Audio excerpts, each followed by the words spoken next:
comeback with 6.5, down 6.5. Just what changed those last 6.5 minutes for you guys?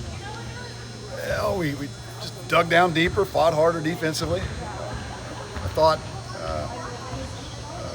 it wasn't like we weren't fighting throughout the game, but they separated a little bit there. We kept our composure and just really dug in there. They started having a little success with middle ball screens,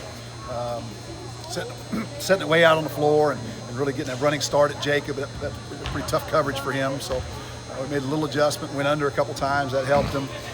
Avoided the fouls. You know, that little guy got a little rhythm going there. But bottom line, we just dug in deeper and fought a little harder and got the stops when we needed to finish the game on 3 straight stops was a big deal for us. What did you think of the way, when Dill was breaking out for the go-ahead layup down here? I think IUPUI had the guy right on his heels, it seemed like. Yep.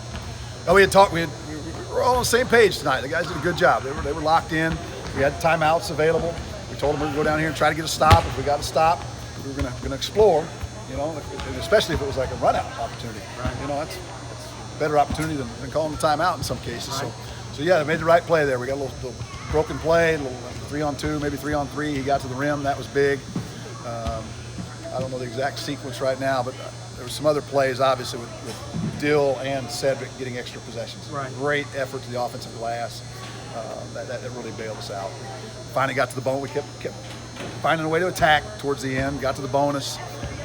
Just aggressive plays. What does that tell you about your guys being able to, on the third day of a 3-game stretch, and you guys are able to grind it out with offensive rebounds and defense and, do that, at the end of a sequence like that? Well, it tells me we're close to who I hope we would be. You know, we're nowhere near where we want to be, where we think we can get to. But we're making progress. There were some things that we showed them from yesterday's game. You know, Darius made some great defensive plays yesterday that he didn't make a week ago. You know, so we're making baby steps. The Commerce game, how many just silly turnovers, how many casual shots. Yesterday there was fewer. Today, maybe even fewer. Again, turnover number, we got to keep those turnovers down. We got to keep getting quality shots. I think we're making progress, and we're playing some returning guys. So we're not all brand new. We're throwing some new guys in there as well. And if we can have some success and win and build on it, we'll be heading in the right direction. The defense has been pretty good overall. Like these first few games, is that you want to hang your hat on that? Is that the identity you want to have? We do. Especially, I thought we missed a lot of good looks tonight. So on those nights when it's just not dropping, you gotta hang your hat on that. Both these last 2 days, we've mixed up our defenses a lot more than we ever have before. Mixing in zone and man, that really helped us. Just makes the offense go to plan B, and our guys embraced that. It was really good last night for that to work the way it did.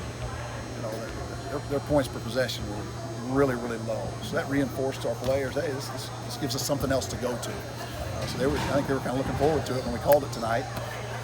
We even threw a group out there, threw 5 guys out there so that they could hop in and get a quick minute of that zone defense as well. So wanted to get Josh Farmer in the game, and told him afterwards, I think that's the first time I've ever seen anybody get ejected for trying to help their teammate up, but it was the right call. He sprinted off the bench, and the officials don't know, what's he doing. You go out there, get involved in a scuffle, and you just can't leave the bench area. Now, if he had waited 5 seconds, we're going to immediate timeout, and then he could have done it. Yeah. But it was the right call. Steve, what does it say about your team to have those 2 tough losses and then bounce back with 2 pretty good wins here? Yeah, it tells me that they're locked in, right? They're together. I don't know that we had different thoughts in this game than we did yesterday. Yesterday was just a little easier. Not the result, but just the ball movement was a little easier. We made shots a little easier. We moved the ball a little easier. I thought we had the right approach again. So I think it's a pretty unified group. It's a group that wants to have success. They're motivated the right way. Gives us a chance. Let's be honest. We're early in the season, and we got to get better. We got to get better, and to experience success will help them You know, there's a confidence factor in there as well. You know, certainly need to build confidence, win games. And the 3 games in 3 days, do you think that's going to help you guys, hopefully, for a tournament run? Yeah. I mean, it's what you hope for. It's what you dream for, is to be playing when a lot of people are going home. That's way down the road, but Coach Wood does such a good job with our guys with strength conditioning. And Josh Modica takes care of their bodies. They're in pretty good shape and pretty healthy, with the exception of Alehu. Alehu's getting closer to coming back, so that'll give us another really talented player. So just bumps and bruises, but nothing serious at this point. Was Javon Jackson here again today? Or Yeah. Was he? Yeah, Javon. Yeah. Javon's been training, rehabbing in Puerto Rico a lot. He's got a really good agent that's monitoring his situation. He said he's still getting some pain in his shoulder. And that's quite a ways removed from his surgery. So he came in the office today. We talked, and he was heading to see the doctor who did the surgery this morning.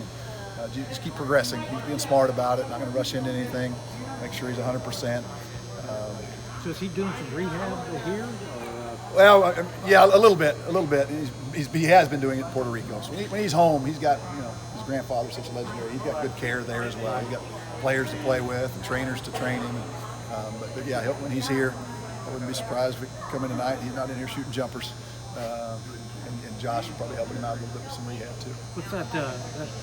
I know we saw the picture of him and Juice standing outside the locker room last night talking. Is that what does that do to have a guy like that come in and try to pick your guys up? Javon was a good teammate. He was a really good, guys liked him. They really did. And Juice, I thought had we talked about this before. I thought he had the perfect amount of respect for Javon and Keaton. Juice is a confident guy, a tough guy, and he came in and battled those guys all the time. But he also watched how they worked. He saw them after practice stand here and shoot for an hour every single day. And we anticipated him having a bigger role and moving into those shoes that just like Javon and Keaton did. What are your expectations for Sunday's game? Just continue. Absolute slugfest. I mean, these 3 teams, these 3 opponents, they get after it. This team doesn't shoot it well, but they just keep attacking. We knew that early on. They crushed us on the glass. Denver, they keep turning their offense, keep turning it. They do a good job, and Corpus is going to move it, pound it inside, be super physical, very aggressive defensively. They don't, their bench is active and talking, and it'll be a slugfest. I think we've responded fairly well. All right, Steve, appreciate it. Thank you.